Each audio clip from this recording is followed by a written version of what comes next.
Tuxedo shirts are full of detail and usually covered by a jacket. And if they have ruffles, well, that means you're here to have fun. But who says those shirts are just for men? They're actually a chic wardrobe staple for women. So today, let's deconstruct a ruffled tuxedo shirt into a fashion-forward blouse. Are you ready? Let's make it. You'll need your brother's sewing machine, a men's ruffled tuxedo shirt, fabric marking pens, scissors, and straight pins. Let's start by removing the sleeves of the tuxedo. If the shirt's really large, you can just cut them off. But if it already fits in the shoulder, you may want to use a seam ripper to remove the sleeves carefully. Next, turn the shirt inside out and put it on a dress form or model. If you're really a pro, you can put it on yourself for fitting. Be sure to button up the front.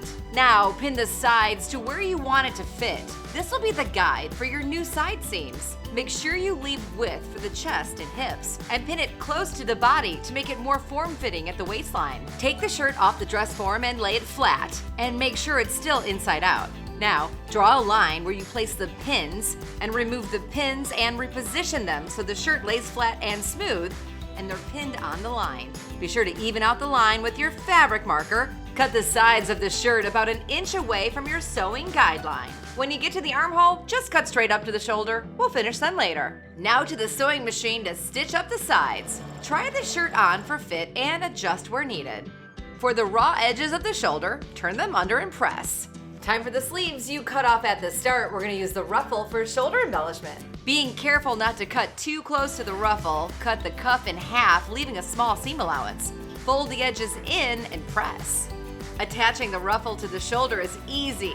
With the ruffle facing out, pin the finished cuff inside the top of the pressed shoulder. It should only fit into about 3/4 of the entire shoulder, and sew in place. And there you have it, it's a Tux Redux for a fashion-forward look in your wardrobe. You can pair it with jeans or a pencil skirt, but just remember, there's no bow tie required.